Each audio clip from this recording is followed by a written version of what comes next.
Welcome everyone. This is Mark Mendonça. We will be starting in about a minute.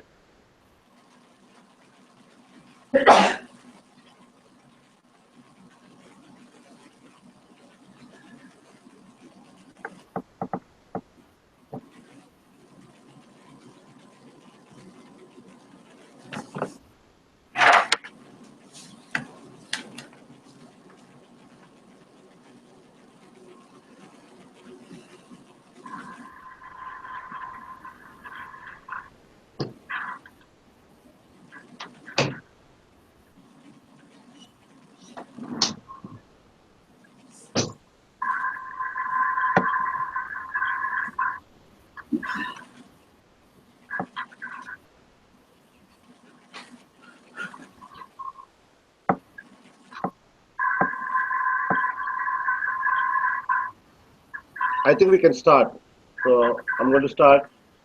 Good evening. You This is 4th of December 2016. This is Mark Mendonça. We are going to talk about. Okay, one second. It's echoing. I'll stop here. One second.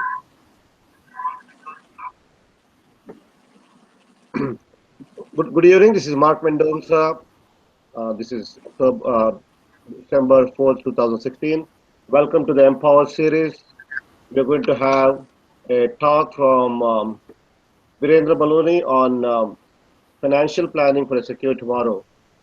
About 58% of the Americans believe that their financial planning efforts need improvement, but only 1 in 3, or about 34% of us, have done something. Have done nothing about it for our financial future. So today, Mr. Maloni will be talking on principles useful for leading financially prudent lives during our earning years. Most of us earn for 40 years. And then prepare for a secure and active retirement that follows after 60 or so for the next 20 to 30 years during retirement. And then finally, developing a written financial plan for our families. So welcome all. Vicky Virindra Maloni is an accomplished speaker. He worked in railways. He also worked in clothing industry. He's also a real estate agent. He's worked in the commercial energy sales in Manhattan, Queens, and also he is an agent for New York Life Insurance. He also plays golf and squash. And last but not least, he's a pranayama yoga instructor, teaching a course titled Medicine-Free Living and Anti-Aging. Ladies and gentlemen, please welcome our speaker today, Virindra Maloni. Just to be sure that we will be taking questions at the end of the talk, but you can post your questions on the chat window that you have anytime. We'll be taking questions one by one at the end of the talk, and I will be the facilitator again, Mark Mendonça. I'll ask one by one question to the speaker on your behalf, and then if you have any follow-up question, you can also post on that chat window. With that, I want to transition over to Virindra Maloni, our speaker. Welcome. Good evening, everybody. I want to give a little information about myself. Mark has been very. I cannot hear you. Can you hear me? Can you hear me? Here it says live. We cannot hear you. Can you check? What is it?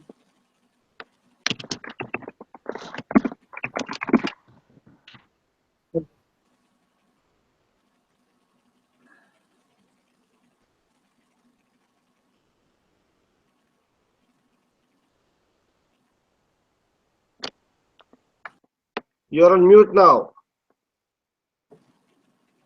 Okay. Okay. Yeah, they say you can hear. Go ahead, please. Yeah. Okay, perfect. So, good evening, everybody. I thank Mark for giving me such a generous introduction. Basically, I was with the Indian Railways, um, and then I started my own business with the clothing industry as a buying agent representing European buyers. Uh, when I then I came to the US, I initially worked on the West Coast with an importer, and then moved to New York. Here, I got involved with Manhattan and Florida real estate, and a little later with commercial energy sales. Currently, I'm with New York Life.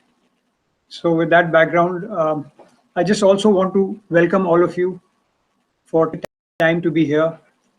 Your enthusiasm and interest is indicative of the fact that retirement planning and savings concepts and wealth creation are important uh, to your future, and it'll be my effort to suggest and discuss some concepts that are involved, especially since we are currently in an economy that is not so stable. The last 8 years have been a struggle with low interest rates and unemployment. The future looks unsteady at this point, uh, but the good news is that uh, retirement is a type of planning for which it's time sensitive. So if we need between 20 and 40 years to plan for retirement, the problems are that currently people are living much longer, so they're spending more and more time in retirement, sometimes as much as 25 to 30 years, as people are living till 95. I'm not sure that I'm the best person to advise this august audience on wealth creation and financial matters, but with my exposure and some experience, I'm confident that I can share some useful information with you. I would like to add a disclaimer. I do not I do not propose, or I do not suggest that uh, I can give you any tax or legal advice. For that, you need to consult your own tax consultant or your lawyer. With this disclaimer, I would like to get into the subject. Retirement is a daunting and challenging period of life, especially in these changing economic times. Preparing for this period in one's life is not difficult, provided we plan well ahead. There are hurdles galore, and I'd like to list out a few. The first hurdle is interest rates are low lately, and guaranteed investments returns are very paltry. All of you who have any money in the bank are probably well aware that the interest rates are hardly come up to 1%. Second thing is that job markets are changing rapidly, and old traditional jobs are being lost, mainly because of technological and innovational or pure cost-effective reasons, like jobs going abroad, uh, making the job market shaky. In these times, people with specialized skills have the most stability. The third issue is that pensions, which used to be the cornerstone of retirement, they are rapidly disappearing. And in today's climate, just about less than 10% of companies and institutions uh, are taking responsibility for pensions. They're just doing away with pensions. So uh, we are in a situation where the companies are and employers are also increasingly divesting themselves of the responsibility for giving matching contributions to the 401ks. I understand that the 401k and pension laws were made almost 50, 60 years ago. Uh, Times have changed since then, and these laws are all, they need a fresh look, because in the earlier days, people used to live to work in the same job, and in a lifetime only change one or two jobs. Today, the average worker or employee is changing as many as 11 jobs in a lifetime. So increasingly, employees are forced now for their futures to fund their own retirement accounts, the 401ks. Matching contributions are also being reduced across the board. Retirement planning is for most employees a continuous, long-winded, and grueling period of forced saving, compromising the ability of ordinary people to maintain an adequate standard of living or lifestyle. In this scenario, the winners may be those financially savvy and savings and economy oriented individuals and families. Uh, Also, those businesses that are prospering, or people who believe in the adage that money is not everything. Money only brings unhappiness, and that to achieve our goals, money is important. People who divest their attention and find satisfaction and happiness in living healthy lifestyles with concentration on outdoor activity, healthier living, better eating habits, eating at home to save, using visits to public places, picnics as entertainment. I mean, they are managing to reduce their expenses. That's one way to go. But there are some positives as well. The power of compounding growth of money and the effect on taxes. I would like to show you a little slide which shows the value of a dollar if doubled every year. What would its value be in 20 years? So this is basically the slide. So in 20 years, if we start with with $2 in year one and start doubling it every year, can you get an idea of what would be its value after 20 years? So just, you may not be able to see this clearly, but I'm just saying from the chart, it's almost $1,048,000. That's quite a surprise. Now, if we are paying taxes, then the same dollar over 20 years, can anyone take a guess what it will be? Since this is not interactive, I'll just give you the figure. If we pay 28%, if you're in the 28% tax bracket and your money is growing, at the end of 20 years, you're only left with $51,000 growth.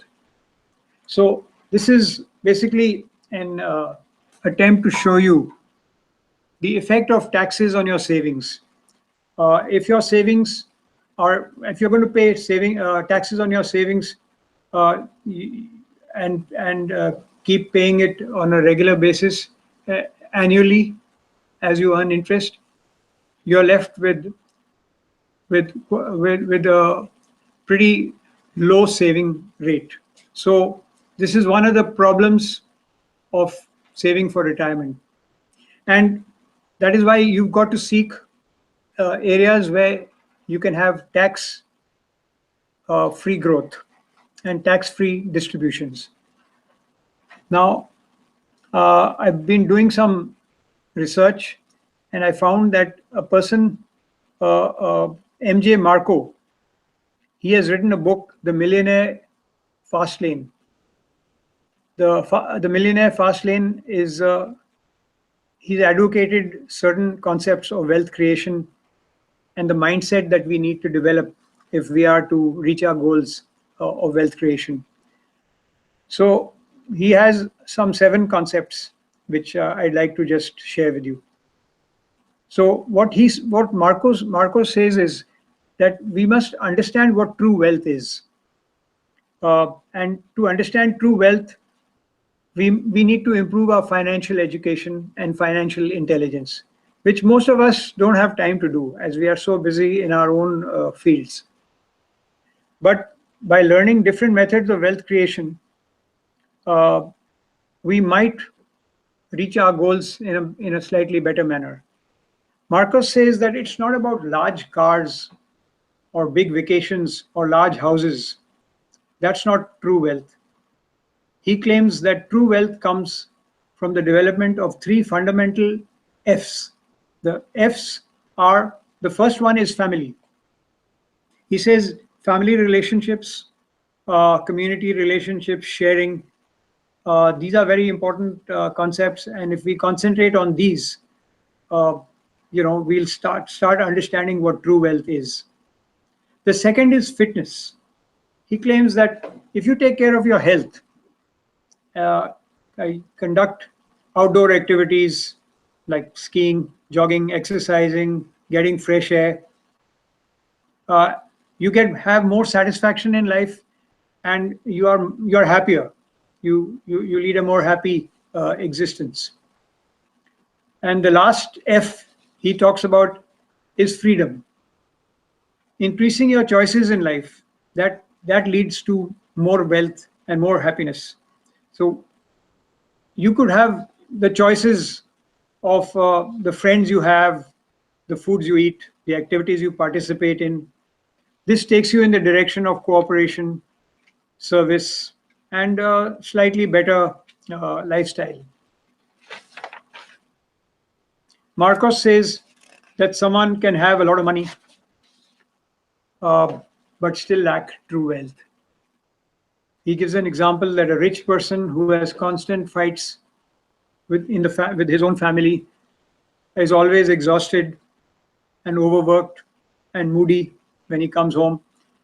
He works a job or activity which he hates with long hours, but he's forced to do it because he wants to make money. So the next concept, number 2, which Marcos talks about, he says, beware of the conventional way or the path that most people go for. The conventional wisdom is to invest in the market, to put your money in stocks, in mutual funds. And this is sometimes an uncertain and risky way to go, where you wait for the money to grow. This area may be slow growth, taking decades to build, but a few people have been successful in this area. I'm the most successful person in this area is Warren Buffett. Concept 3, Marcus says, try and build a business system. Instead of just trying to do a business, make it systematic. He says wealth can rarely be made by reducing expenses and cutting costs. It can chiefly be achieved by increasing and exploding your earnings and then doing the act of controlling expenses. By building a system, you can free your time by automating your business activity and freeing you to conduct the tasks which defy automation. This gives you more time to conduct your marketing efforts in improving your business. Web stores, online businesses, social media marketing, these are some examples of how you can build a business system. The concept 4, Marcus claims that we must try to attract money to us rather than chasing it directly. So money is like a mischievous cat. If you chase it around the neighborhood, it eludes you. If you ignore it and focus on what attracts the cat, it comes to you. So those who chase money, they basically are called money chasers, and they ask these 2 questions. How can I make money by starting a business? Or 2, how can I make a passive income? However, since money is the direct focus of such people, They cut corners to get what they want. Marcus says instead, we should focus on solving people's problems, customers' problems, and therefore we must chase needs and not the money directly. A business that solves problems attracts money, like restaurants, laundries, nail salons, barbers. These are businesses where they're giving service all the time. The next concept is be accountable and be responsible. When something bad happens, don't blame your customers, your suppliers, don't blame the economy. Blame yourself and your choices. Be accountable. So you can take precautions not to repeat mistakes. So learning from your mistakes is concept number 5. Concept number 6, Marcus says, is in all business ideas, it's not the idea that makes you the money. It's the execution. He claimed that execution is the king. An example is Google. When Google first came up, there were many companies and search engines in the market. But eventually, Google executed its plan much better than everybody else. And so it got to the top. So good execution is very important. Focus is the last in the 7th concept. What Marcus says is successful business building, saving efforts, creation efforts require focus. As everything, a scattered focus leads to scattered results. So whatever wealth creation plans we have and ideas, we need to focus on them. We need to see that we are spending more and more time doing them better rather than spreading the ideas and trying many things at the same time. There's a bankruptcy expert called Elizabeth Warren. I'm not sure it's the same Elizabeth Warren who's a Democrat, but this lady has written and is the proponent of a budgeting structure. It's called the 50-30-20 budgeting structure. It's a simple concept. What she says is 50% of your income after tax goes to your needs. The needs are like shelter, food, medicine, education. 30% of your income goes towards wants. The wants like clothes, travel, entertainment. And she suggests that 20%, the final 20%, should go towards savings. So if one follows, this mantra or guideline in your retirement planning and saving efforts, then perhaps you might be headed in a right direction.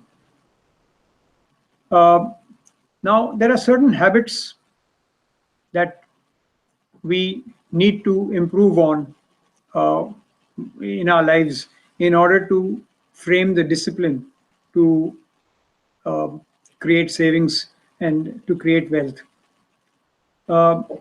First is the concept of living paycheck to paycheck without saving anything.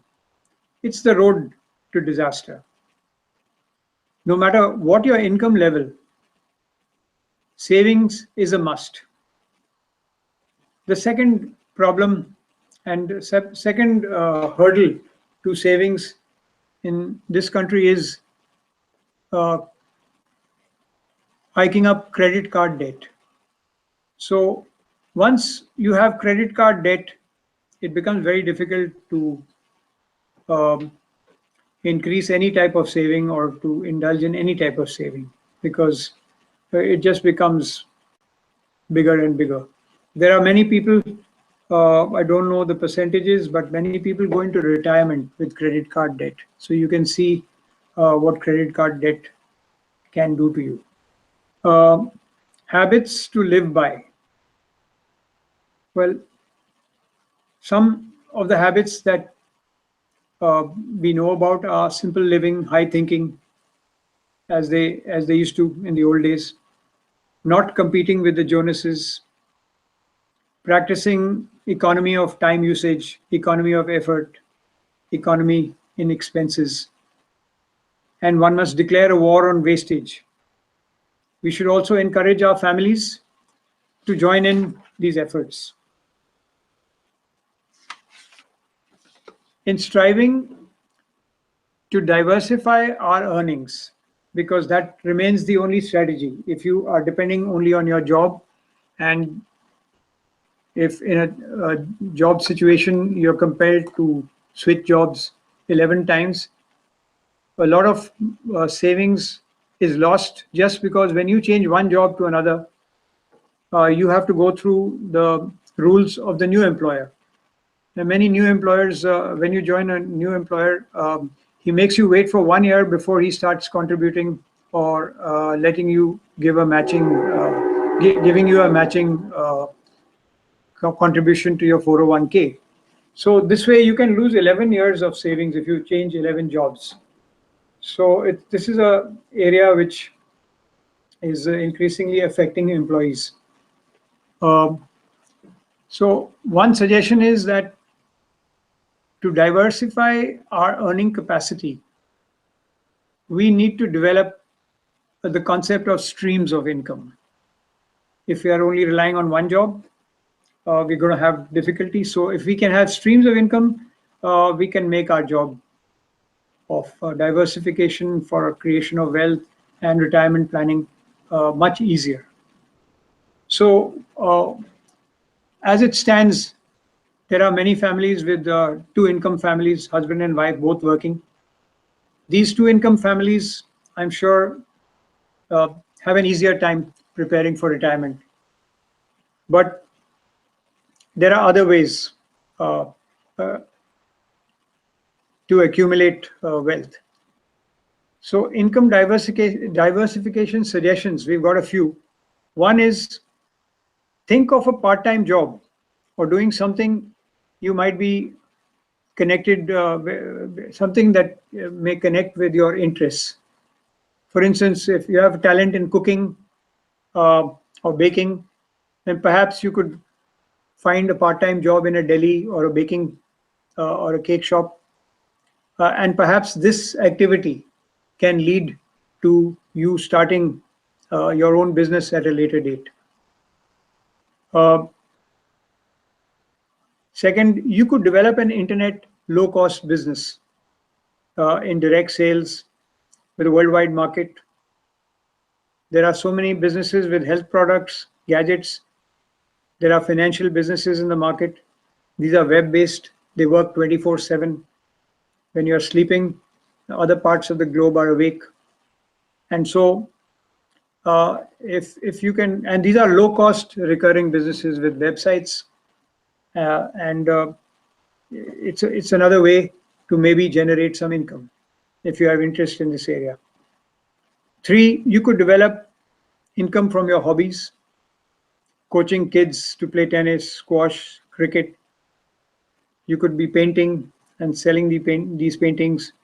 You could be involved in pottery making, stamp or coin collecting. So these are different ideas where you could develop other forms of income.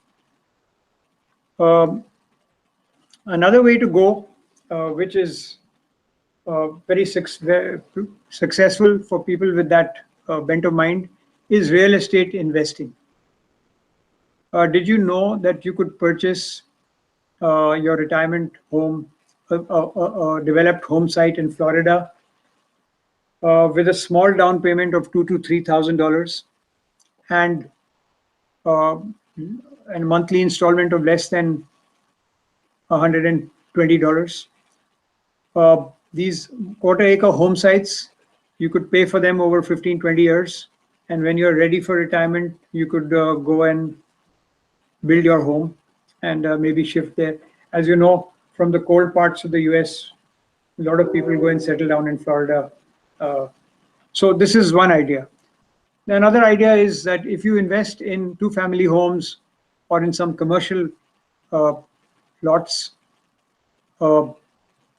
and stores, small malls. This could result in lifetime income from the value of the property as well as from the rentals. So another idea is flipping homes. You see a lot of people advertising there. If you can learn the art of flipping homes, you can start with a 20 or 30,000 investment. You could do it in partnership with your colleagues and friends. And if you have a talent in home building, home repair, etc., you could make quite a success of a business like this. Idea number 5 here is that you partner up with somebody to start a service-based business or a franchise. Remember that age 35 to 45 is one of this is a nice span in which people who are working full-time can take the plunge into business because you're still not old enough and you're young, you still have energy, and you can still take some risk. So sometimes the partner may have the money and you have the energy and the ability to execute the business. I mean, ideas about these businesses are the regular franchises, the food franchises, and other service franchises, liquor stores, etc. So another idea is to invest in stocks and shares, mutual funds, and municipal tax-free bonds. This is an area where your excess money can grow without tax, because most in municipal tax bonds are you don't have you don't have to pay any tax on it. So it's an area probably not known to many. New York City is coming out with some municipal tax bonds in the next couple of days. So those of you with the appetite for investment could invest there. As I told you, if you pay tax on your investments, your money gets reduced, your savings ability gets reduced substantially. So this is an area which you can investigate. The next suggestion is look around, find older successful people whose lifestyles you admire, emulate them and their plans for retirement. Don't reinvent the wheel. Find out what's going on, be aware of how other people are solving retirement problems, and take advice from them.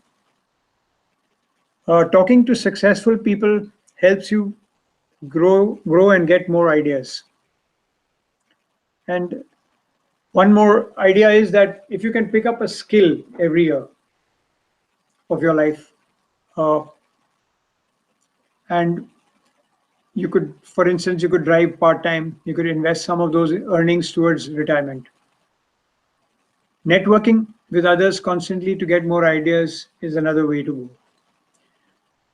So a retirement plan, which, I mean, most of us have the idea of retirement in our minds all the time. We are thinking about it, but we are not able to get ahead. We are not able to get started with our plan. So one of the ways to get started with any type of goal is to put it down in writing. If you can succeed in maintaining a small journal called your retirement journal, then you could start putting down some ideas, your retirement age. You could put down the type of income that you expect to earn in retirement or to have in retirement month by month or year by year. If you put down some figures, then you will get thinking about how to get to that point and how to get started. So income originators. So now methods of saving for retirement. We've tried to look at some untraditional methods, But the traditional methods, I think, are known to all of you. That's why I'm not stressing so much on them, but I would like to go over them one by one. The uh, first originator for your retirement income is, of course, Social Security. Now, most of you are aware that there is a government report that says that by the year 2088, Social Security will be able to give out only 75 cents on the dollar. So while most of us are counting on Social Security, uh, because of the way things are going, it might be it might not be a great idea to only rely on Social Security, which 50% of Americans on today's date, they are relying solely on Social Security. So one point about Social Security is that if you're in good health and are generally keeping fit and fine, you need to perhaps consider delaying taking of your social or opting for Social Security till you reach the age of 70. This is because if you take your Social Security at the eligible age of 62, then possibly you will get only half of what is due to you at age 70. So that would become a lifetime of, you lose income for a lifetime. Because whatever you start at, that becomes the amount that you get for the rest of your life. If you're, however, in bad health or poor health when you reach your 60s, then of course it's a great suggestion to get started with your Social Security at age 62. The second regular item, which most of us know about, is income from our pensions. Now, how many of us will be lucky enough to have pensions when we reach retirement age? This is a point to be considered. Not, I would say only about 10% of us are likely to have pensions by the time we reach that age. However, the good news is that even if you don't get a pension, if you have been saving regularly, then you could create your own pension, the concept of self-pension. Now, how do you do that? Whatever you put into your regular IRA, the traditional IRA, or the Roth IRA, you could annuitize that amount. So the concept of annuitizing is you put in a lump sum at age 58 with any of the annuitizing companies. We have hundreds of them.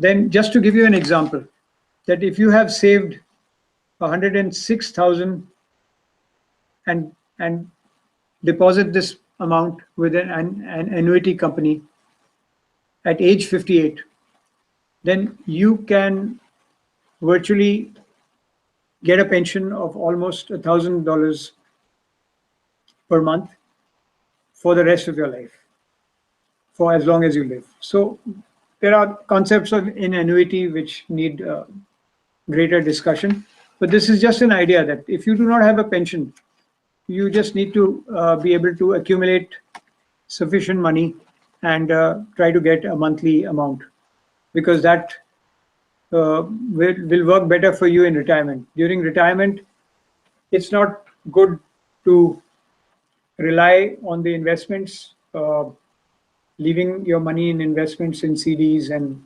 the different plans, because as you get older, you lose the facility and faculty of controlling these investments.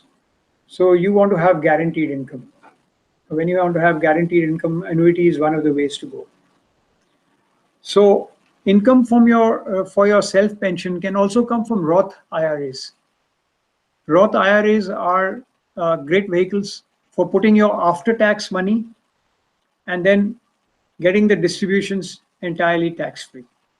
So this is something that you could try to ensure that you have, because you have to open, you have to take a decision to open a Roth IRA and put in money on an annual basis over there.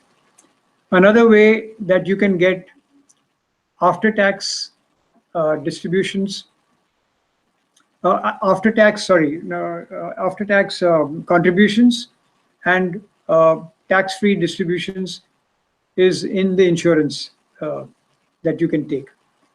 Life insurance provides an opportunity for you to grow your money in a secure way, in a guaranteed way, with instruments known as whole life policies. Many of you already must be insured, and you already have whole life policies which are growing cash value. So you would know about that. It's another way to grow your money securely, and it keeps growing for the rest of your life. Then you would have something traditionally, income from your property. If you have built some property, real estate, then the value and the rentals could serve in your retirement. Another concept I want to discuss is the concept of reverse mortgage in retirement.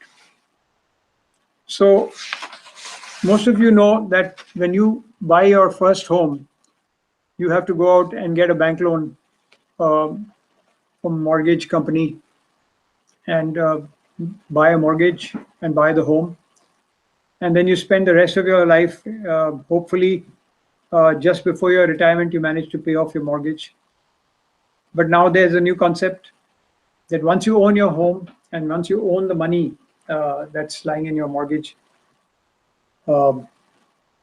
you can use it while living in the same house. You could have an agreement with the bank and they would start paying you the value of your home on a monthly basis. And you can stay in the home as long as you live. They cannot throw you out. So reverse mortgage is one of the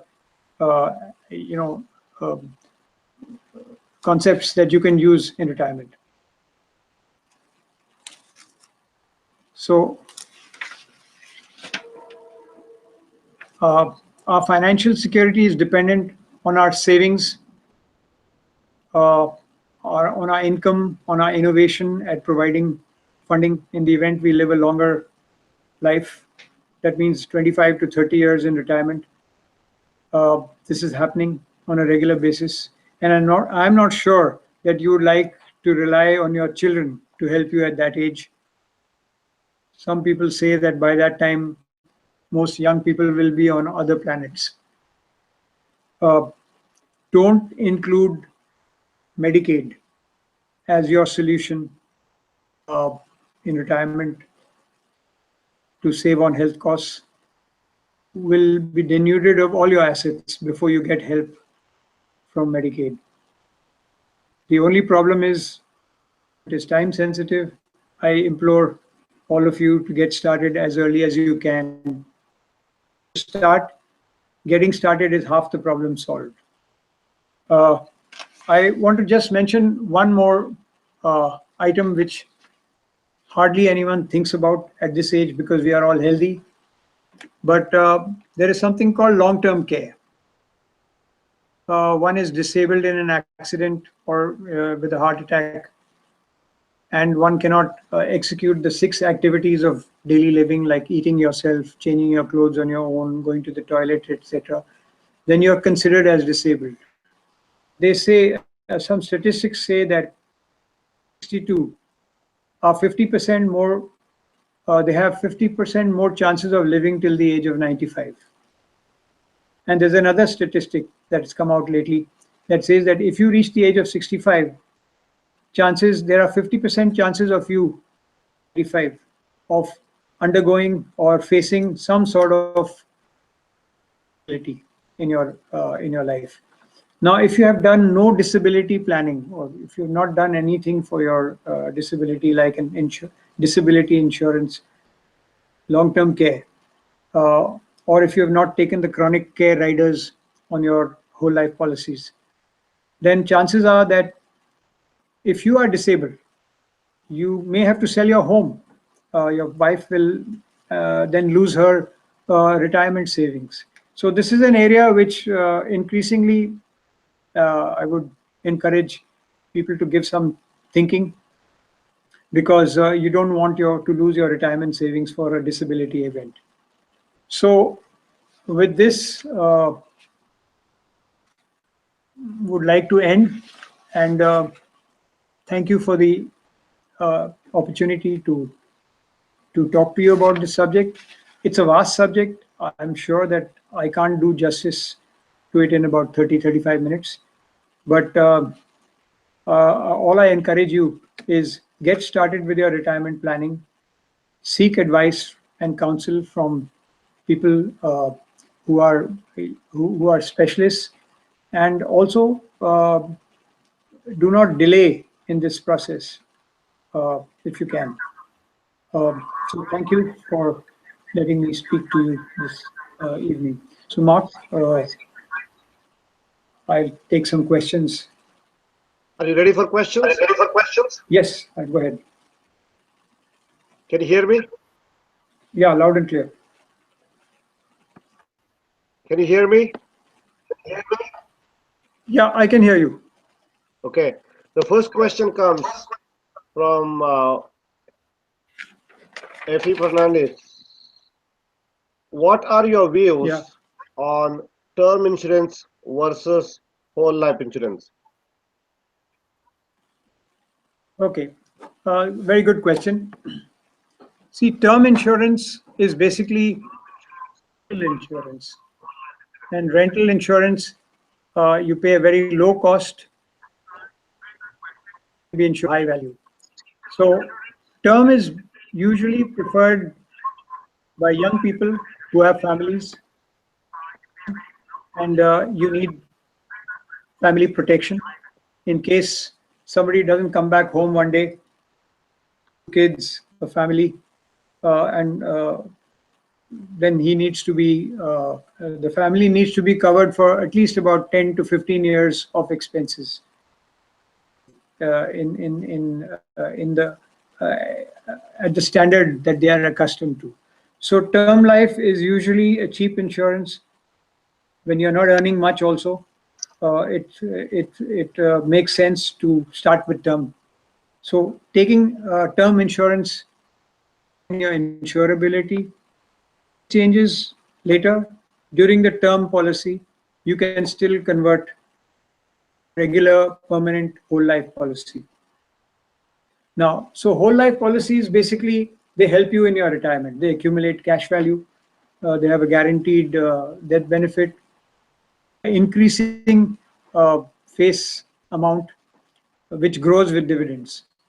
So you would, if you are preparing for retirement, you would be considering permanent insurance with a whole life policy. And to make it even better, you would rather consider a whole life policy which is called a custom whole life policy. Policy, you need to pay the premiums, the guaranteed premiums, level premiums, only for a certain number of years, which, so that is the advantage, because if you know that you want to pay premiums only till age 55 or 60, at age 30 you can select a 25-year pay period. If you start, you can select a 20-year period, which will take you to 60. So basically, after that, the policy takes you through and grows in cash value and face value for the rest of your life. So the difference between the two is very clear. The permanent policies, whole life policies, last for your whole life, and term policies only last for a limited amount of time. And when the time runs out, possibly will never be able to afford the premiums of term policies because they become very high, unaffordable. I don't know whether that answers your question.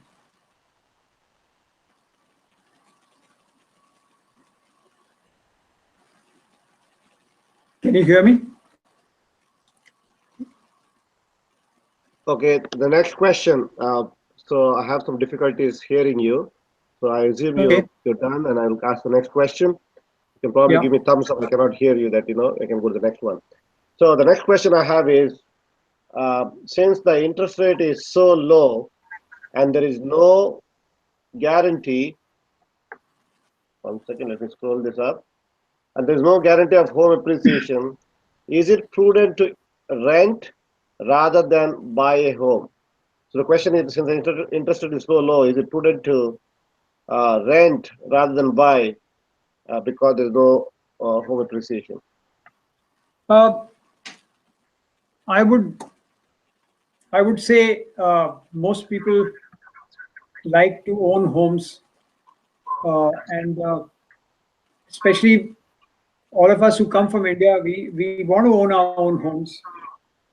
And so sometimes, yes, we go in for mortgages with the, uh, even though the interest rate is low, we go for mortgages. But remember that we spend a lifetime in trying to return the mortgage. So uh, if you see how many Americans live, it's not necessary that they buy their own homes. Most people, they carry on renting for the rest of their lives. It all depends on an individual. You know, what are your priorities in your life? What are your goals? So I would say that uh, I don't have an opinion on this because I only have an opinion of what I would do. But I would respect anyone who does not buy his own home, rents for the rest of his life.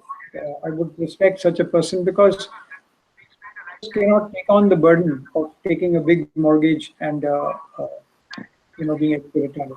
I would say people, the 3% in this country, they can afford their own homes, they can afford to pay the mortgages.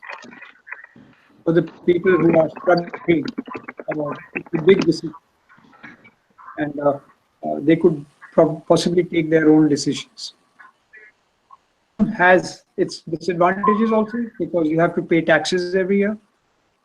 So just owning a home by itself is not something that everyone can. You have to basically put your money where your mouth is. That means once you own a home, it costs you money to maintain it. It costs you money to pay taxes and to remain in your own home, in the comfort of your own home.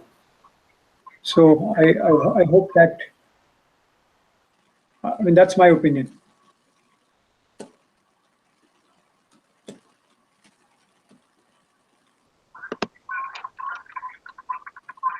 Could you get what I said? Okay, the next question. Yeah. The next question is from Kevin. What should be the recommended asset allocation plan for someone who is in early 40s?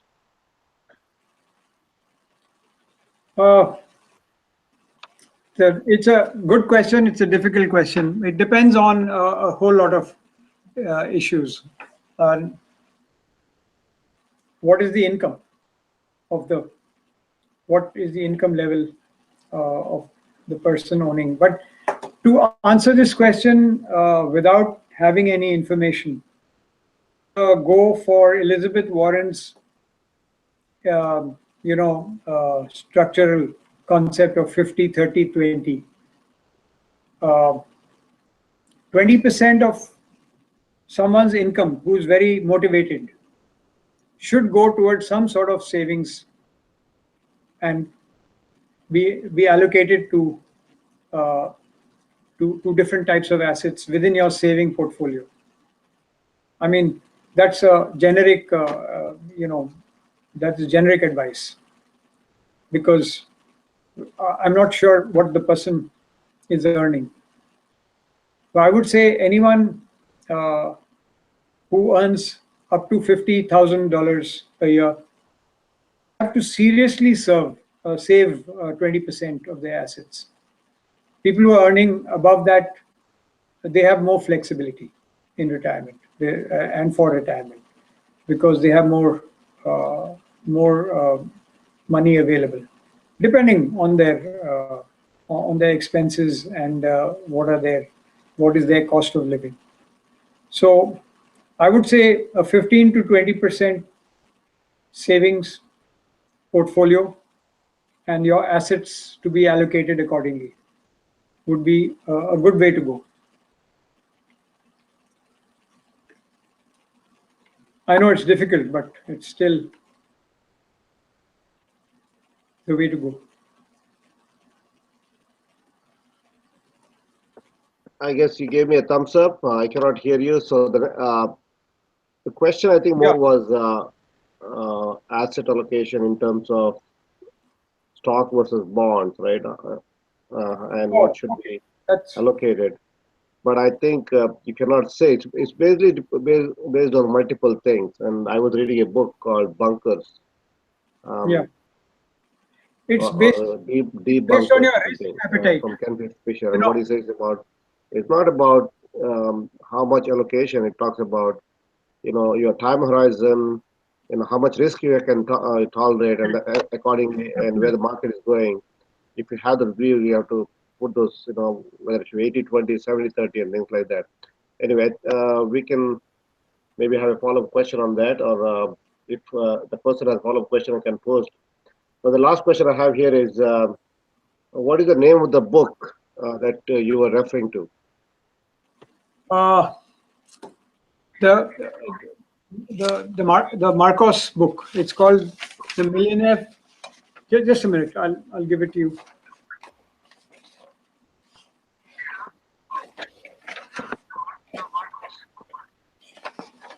It's called The Millionaire Fast Lane. FASTLANE. The Millionaire Fast Lane. It's by M.J. Marcos. Marcos.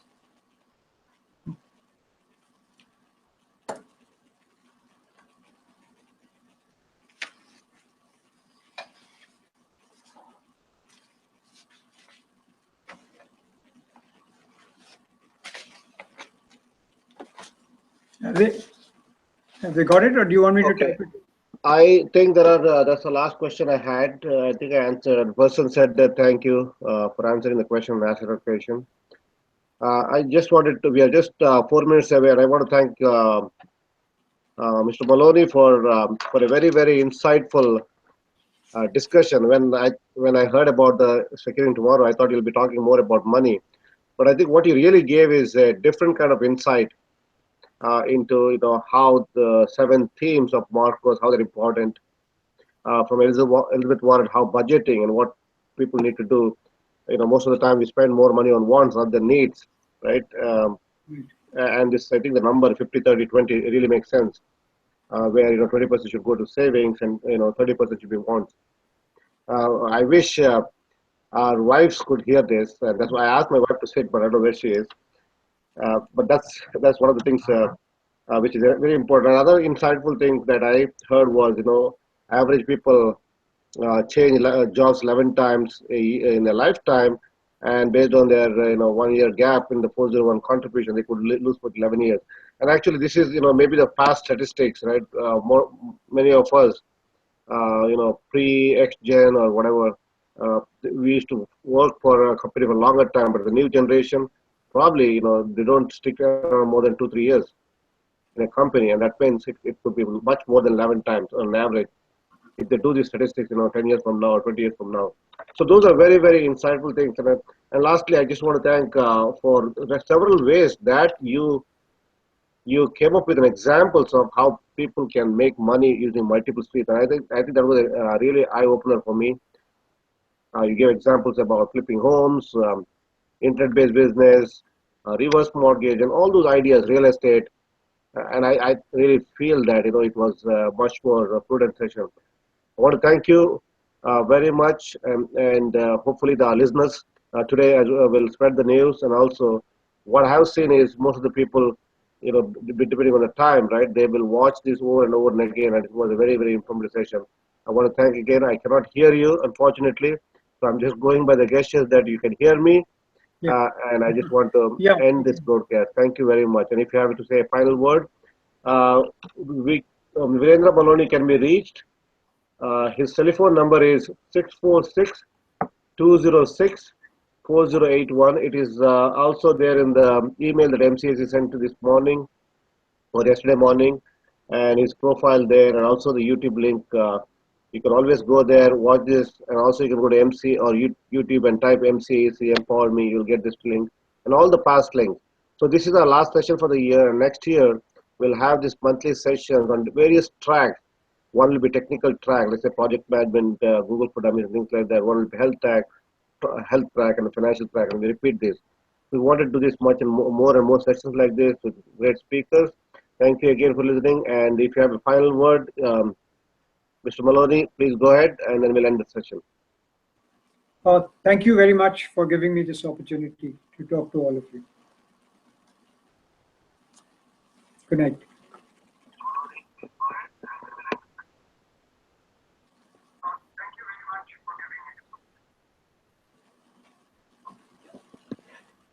Thank you. Bye-bye.